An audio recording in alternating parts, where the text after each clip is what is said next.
So this assignment is featuring Calm, the Campaign Against Living Miserably, a charity that is about suicide prevention and helping people to get the help that they may need in these situations, and generally promoting caring about people, as well as looking for signs in people that may not be able to see in a normal day-to-day activity.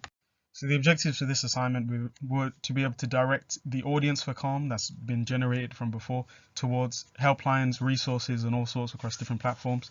Give them a 10 to 20% boost in social media engagement, in likes, and hotline calls within that time frame. Working with previous people who have been involved in the campaigns, as well as celebrities and other people like that, to be able to give them a more personal connection. And then from this, it will help them to raise awareness about the suicide and mental health struggles, as well as promoting community engagement. And we wanted to be able to do this over a 3-month period. So the messaging and the marketing mix we went for involves using the 4P method of product, place, promotion,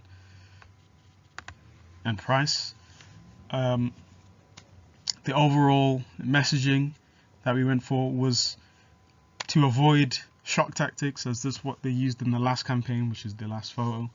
They found some success in this. It allowed people to, pay attention, give them a little bit of emotional connection to what's going on. But the demographics we wanted to look at were people between the ages of 20 and 50, because on Instagram, that is one of the largest demographics on there, and Instagram has over 60% of the UK population using it. So that would be a great place to target these things. And as we can see with their current Instagram, their numbers aren't exactly the best. So we wanted to be able to encourage people to donate, to fundraise, and overall to support the charity itself. So by looking at the AIDA framework and messaging theory, we'll be able to provide them with better communication so that they can avoid the shock.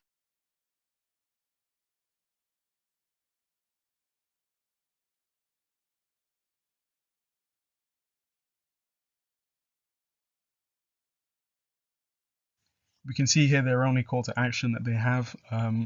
It works somewhat, but it doesn't have any of the aspects of a call to action that you may need, such as time, place, any of these things. So I don't think it was very effective. So for the first communication I've developed, I'll call it the first photo, as it's a counter to the last photo. It shows the first photo after someone's gone through Calm and been able to change things for the better. It gives a much better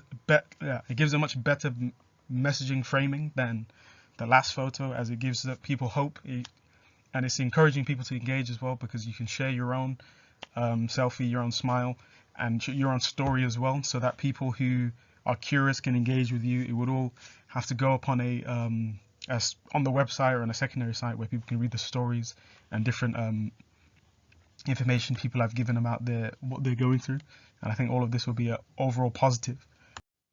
The next piece of communication we have is a similar form, but it's a less direct call to action, as we're just showing people in their natural habitat doing normal stuff, similar to the last photo, but it has the community aspect, telling them to come to communities to hang out with people, to be in situations, people who will be able to talk to them in these situations.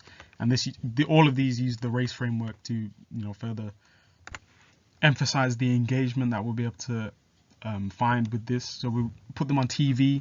The BBC is known to have not really dropped any form of viewership, so we wanted to be able to potentially syndicate these and put them onto TV, so more people will be able to see them, and then they'll be able to engage in smaller communities, which will avoid the problem in and of itself.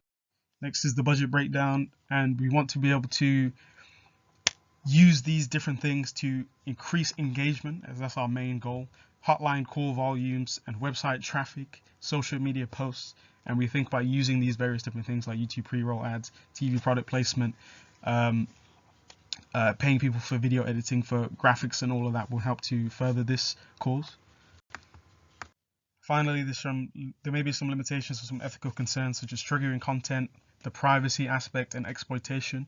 All of these come from the fact that we may not look at it as a charity, as something where people need to be helping, but something instead more business-like, to where we're not concerned about what we're showing people. So if people don't want to be featured, if the content is too sensitive for certain people, we'll have to put warnings on, and we'll have to focus on giving people getting correct consent from people, as well as instead of in order to avoid exploitation of these topics, we'd have to get people to give their full empathy, or we'd have to give our full empathy towards these situations, so that we don't look at them as something to promote, but more as something to further the mission of Calm itself.